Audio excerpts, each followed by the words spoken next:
Hello everyone, आप सभी का हमारे चैनल यूनिक सक्सेस पर बहुत बहुत स्वागत है। तो प्यारे साथियों, आज हम बात करने वाले हैं बार्क फिटर ट्रेड की कट ऑफ के बारे में। तो प्यारे साथियों, यदि आप हमारे चैनल पर पहली बार आए हैं तो सब्सक्राइब कर लीजिए चैनल को, और यदि आपको ये वीडियो पसंद आए तो लाइक कर दीजिए। तो चलिए स्टार्ट करते हैं। तो आप सभी प्यारे साथियों को पता होगा कि हमारे जो फिटर ट्रेड का जो स्किल टेस्ट चल रहा था वो अब समाप्त हो गया है। यानी कि वो 31 सितंबर से लेकर के 17 अक्टूबर तक चले। ठीक है, तो उसके बाद हम थोड़ा सा वेट वीडियो बनाए हैं ताकि सारी इन्फॉर्मेशन अचीव कर लें, तब आपको बताएं तो आपको ज़्यादा समझ में आएगा। ठीक है, तो चलिए स्टार्ट करते हैं। देखिए, सबको पता है कि जो फिर से एक बार हम रिवाइज कर दे रहे हैं रिवीजन के तौर पर, कि जो टोटल सीट थी हमारे पास वो ओवरऑल कितनी थी, 753 थी। ठीक है, फिटर ट्रेड की जो टोटल सीट निकाली गई थी वो 753, जिसमें यूआर की कितनी थी, 365, ईडब्ल्यूएस की 115, ओबीसी की 164 है ना, एससी की आपकी कितनी है, 64 है।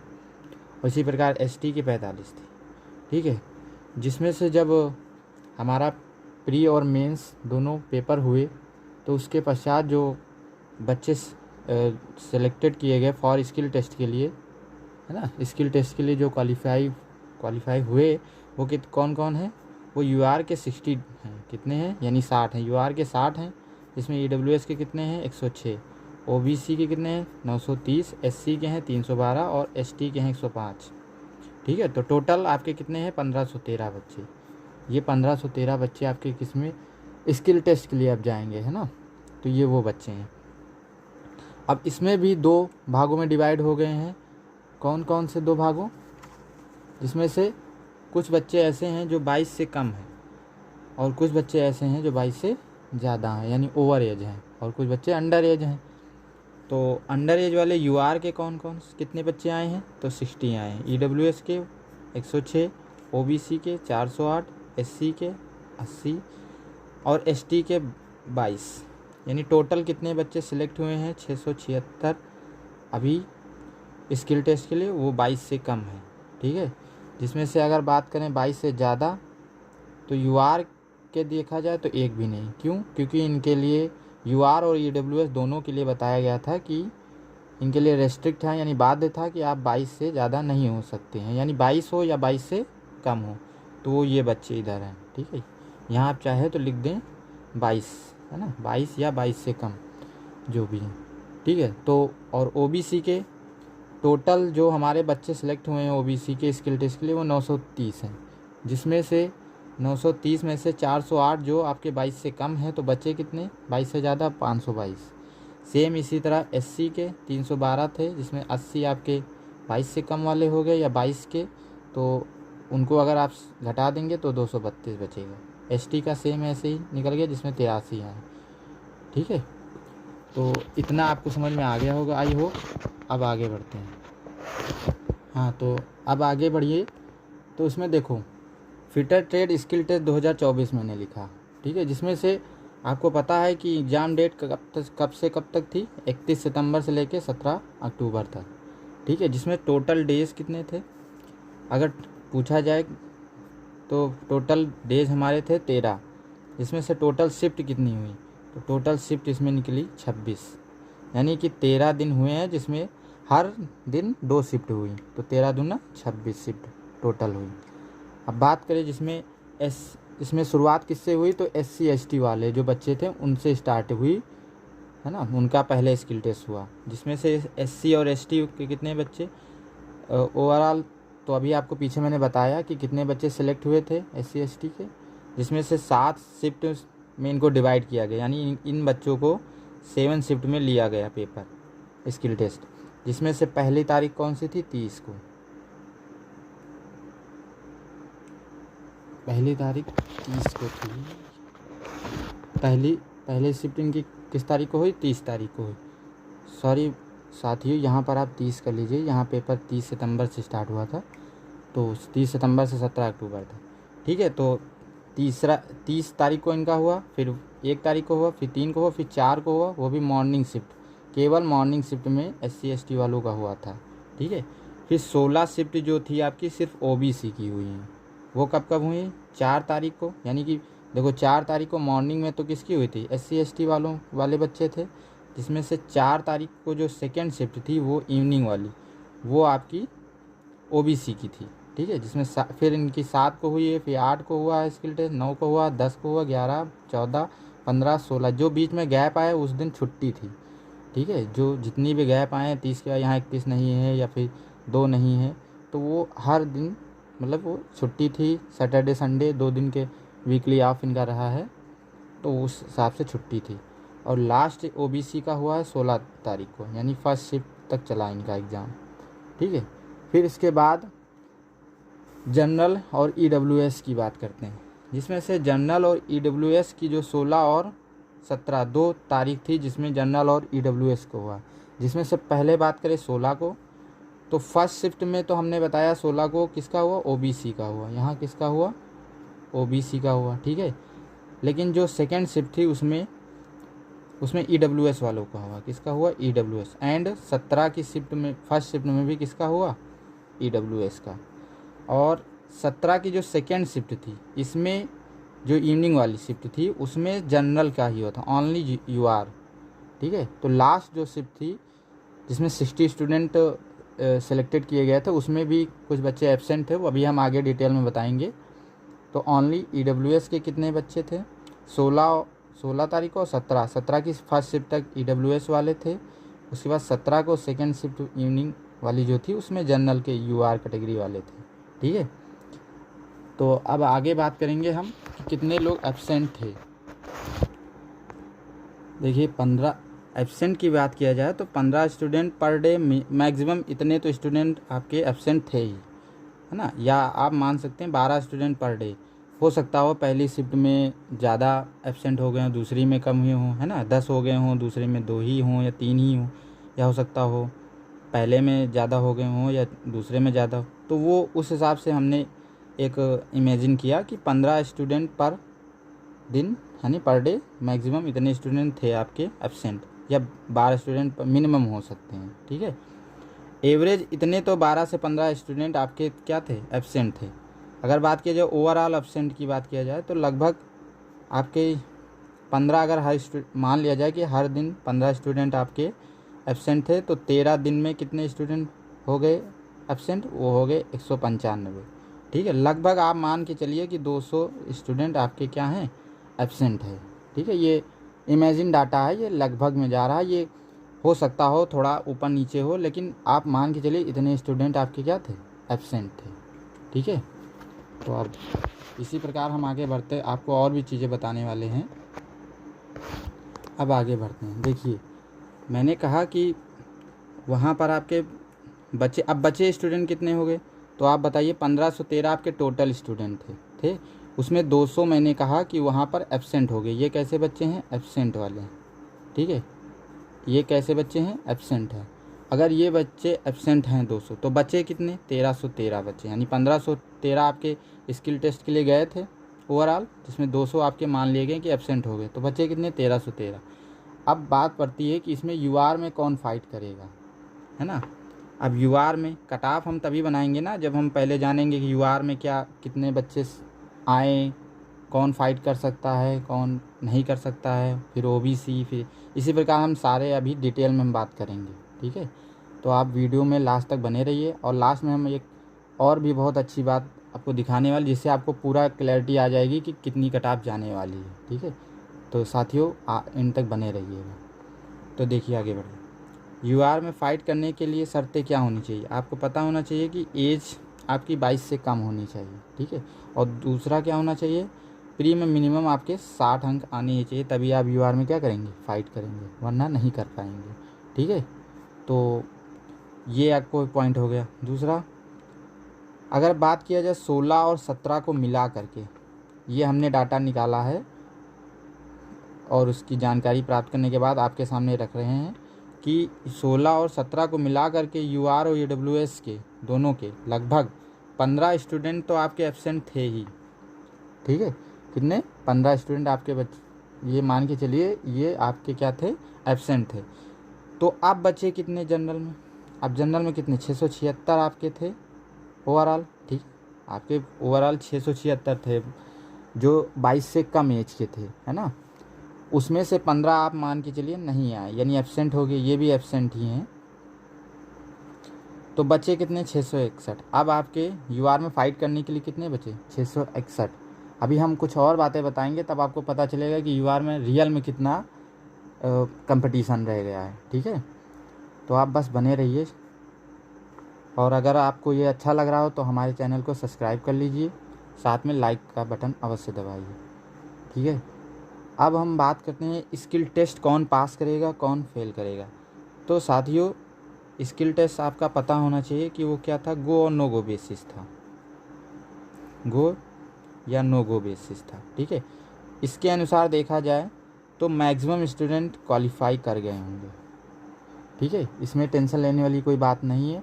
इसमें कुछ ही बच्चे जो बहुत ही मतलब कभी सीखे ही नहीं होंगे, ऐसे ही चले गए हों टेम्परेरी, वही बच्चे शायद होंगे नो गो बेसिस में जाएंगे, वरना सभी सेलेक्ट हैं, मैक्सिमम क्वालिफाई ही कर जाएंगे, ठीक है। तो जनरल के लिए अगर बात किया जाए, नॉट क्वालिफाई हो सकता हो कुछ ऐसे बच्चे रहे हों जो नहीं क्वालिफाई कर पाए होंगे जनरल के लिए। और प्री में, दोनों प्री में जो 60 से कम नंबर वाले कुल स्टूडेंट लगभग होंगे, अभी यहाँ मैंने लिख दिया है 160, ये मैं अभी बताऊंगा कि 160 कैसे। हालांकि इसमें क्वालिफाई वाले, नॉट क्वालिफाई जो बच्चे हैं वो बहुत कम हैं, वो मैंने इसमें नहीं रखा, मैंने इसमें ज़्यादातर रखा प्री में 60 से कम नंबर वाले स्टूडेंट्स, वो लगभग ज़्यादा हैं, ठीक है।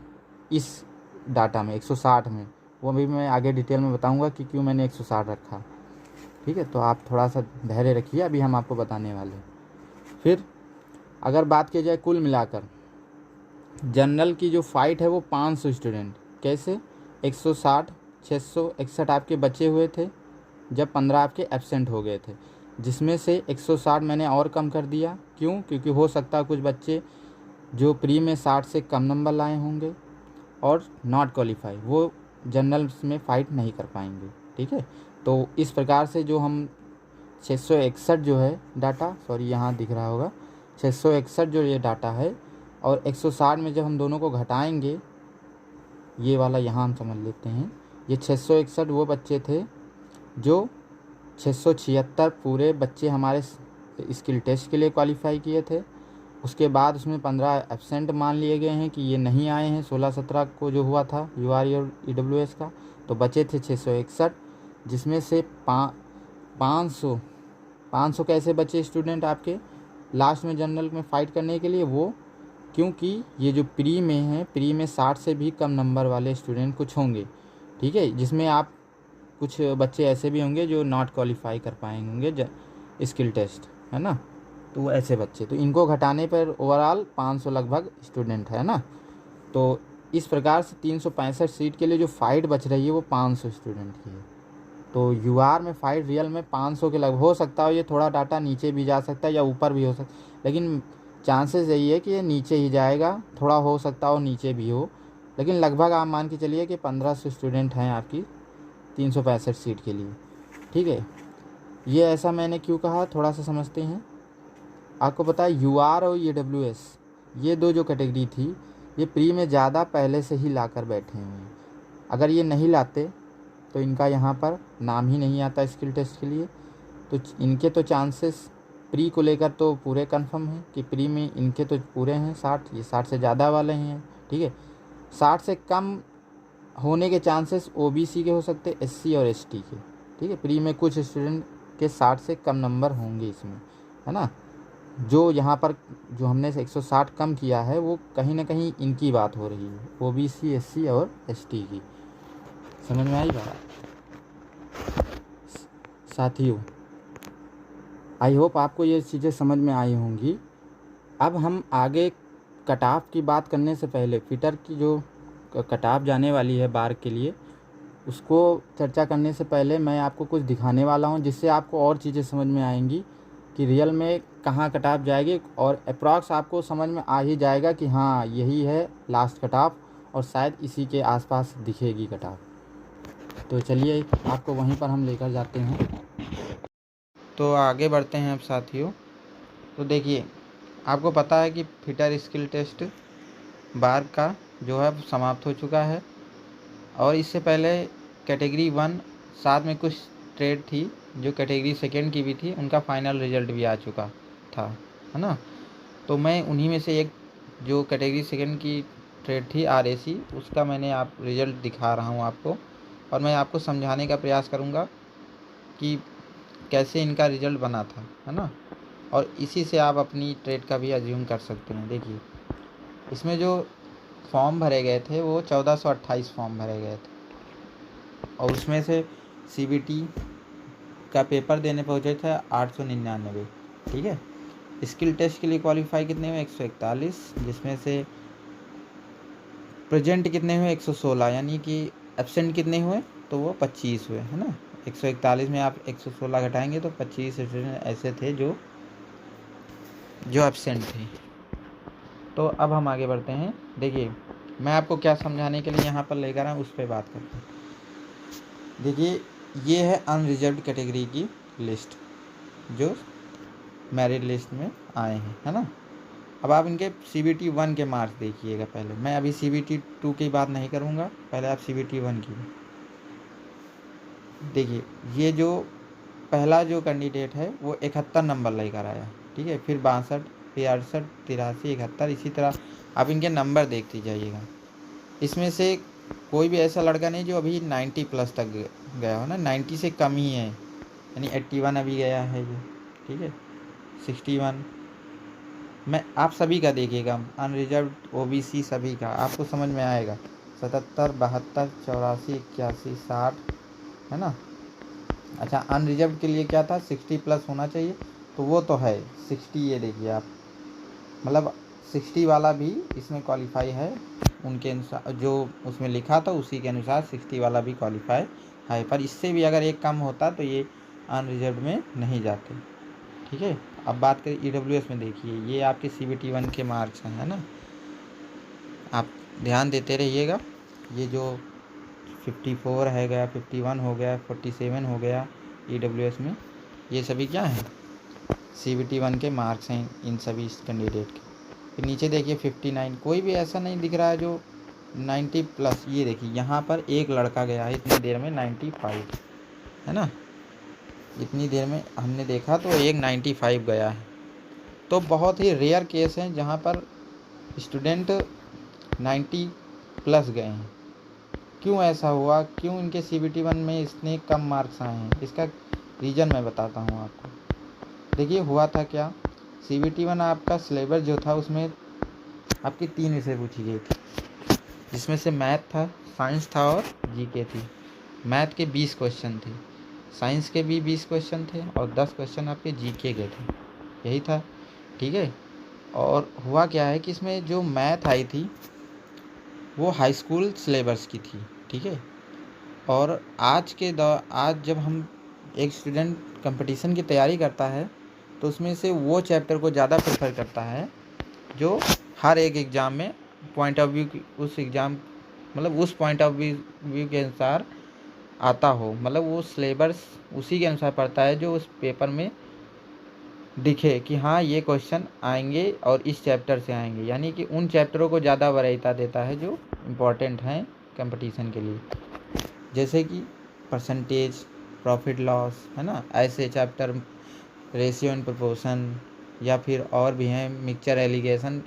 तो ये सब एक पार्टनरशिप, ये सब जो हैं चैप्टर, ये सब मेन कहे जाते हैं मैथ के लिए कंपटीशन में। अब हुआ कि इसमें से कोई भी वहाँ पर इन सब टॉपिकों से कोई भी वहाँ क्वेश्चन ज़्यादा नहीं पूछा गया, मान के चलिए ना के बराबर। अब ये पूरा का पूरा दिया था हाई स्कूल सिलेबस का। तो होता क्या कि अब जब 12th के बाद बच्चा जाता, हाँ जो हाई स्कूल के बाद अगर वो ITI करा फिर भी उसके लिए प्रॉब्लम आ रही, या फिर वो 12th कर लिया, तो होता क्या, अब 12th का सिलेबस मैथ का वो हाई स्कूल के सिलेबस से अलग है, ठीक है। तो होता क्या, ये 2 साल का जो डिफरेंस आ जाने के कारण माइंड से चीज़ें उतर जाती हैं हाई स्कूल की, ठीक है। ये रियलिटी है, इसी कारण ये नंबर आए। नहीं तो मैथ ऐसी स्कोरिंग सब्जेक्ट है जिसमें आप पूरे में पूरे ला सकते हैं, फिर भी इसमें पूरे में पूरे नहीं ला पाए हैं बच्चे, इसी कारण इनके इतने इतने कम नंबर। ठीक है, तो उसी ये एक रीज़न है, ठीक है, जिसके कारण इनके नंबर इतने कम कम आए हैं, मैथ में स्कोर ना करना। तो मैथ और हाई स्कूल की जो मैथ थी वो अब काफ़ी टाइम हो चुका था, बच्चे अब वो नहीं पढ़ रहे हैं, अब वो कंपटीशन के अनुसार पढ़ते हैं, वो वही सिलेबस है, ऐसा नहीं कि कुछ अलग है, लेकिन जो क्वेश्चन उसमें पूछे जाते उसकी प्रैक्टिस उनसे नहीं हुई थी। ठीक है, जो हाई स्कूल से जो डायरेक्ट अगर गया हो एकदम, अगर उस ये वो इसमें जो क्वेश्चन आए थे वो अगर हाई स्कूल के बाद डायरेक्ट बच्चा दे दे ये पेपर तो ये अच्छे से कर पाएगा, वरना उसको प्रॉब्लम थोड़ी सी होगी, तो वो प्रॉब्लम इसी कारण यहाँ दिखी। ठीक है, तो साथियों, इससे एक बात तो पता चल गई, यानी कंफर्म हो गई कि इसमें ज़्यादा टेक्निकल पार्ट का नॉलेज रखने वाला या ज़्यादा नॉन टेक्निकल पार्ट का नॉलेज रखने वाले स्टूडेंट का यहाँ सिलेक्शन नहीं हुआ। ठीक है, यानी कि अब आप इमेजिन कर सकते हैं फिटर ट्रेड में भी यही होने वाला है, जो आरएसी ट्रेड और एक और ट्रेड थी प्लम्बर, उसका भी सेम ऐसा ही रिजल्ट था। तो इन दोनों ट्रेड को देखते हुए ये भी पता चला कि फिटर या अदर इलेक्ट्रीशियन इन सभी का ऐसा ही कट ऑफ बनने वाली। तो उस हिसाब से मैंने इमेजिन किया, अपनी खुद की एक कट ऑफ बनाई है, जिसमें से मैंने यूआर की जो फाइट होने के बाद जो कट ऑफ बनेगी वो 100 से 105 बनेगी। कितनी बनेगी? 100 से 105।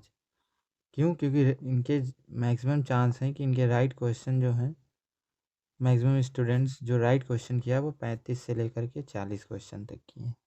ठीक है, थोड़ा ऊपर नीचे डाटा हो सकता है, ये 35 से 34 के करीब भी हो सकता है, और इधर ये 40 से भी थोड़ा हो ज़्यादा, लेकिन आप 35 से 40 के बीच में ही मैक्सिमम स्टूडेंट को मान सकते हैं ये जनरल के लिए। और ओबीसी के थोड़ा ज़्यादा जाएगा, वो जाने वाला 105 से 110। एससी और एसटी की बात किया जाए तो लगभग जनरल के आसपास ही देखने को मिलेगा। और रही बात ईडब्ल्यूएस की, तो प्री में तो हालांकि ये पास ही हैं, इनके 60+ हैं तभी इनका नाम आया। मेंस में इनके क्वालिफाइंग मार्क्स आ गए मिनिमम। ठीक है, यहाँ मिनिमम भी आप लिख सकते हैं, मिनिमम इतने आ गए तो तो ये ईडब्ल्यूएस पास हो जाएंगे। तो साथियों, आई होप आप सबको ये वीडियो बहुत ही पसंद आया होगा, आपने फुल डिटेल में इस फिटर की कट ऑफ को समझे होंगे। अगर आपको ये वीडियो अच्छा लगा है तो हमारे चैनल को सब्सक्राइब कर लीजिए और दोस्तों तक शेयर कर, ताकि उनको भी ये इन्फॉर्मेशन पता चल सके। और अगर कोई प्रॉब्लम है तो कमेंट में ज़रूर लिखिए। तो थैंक यू सो मच।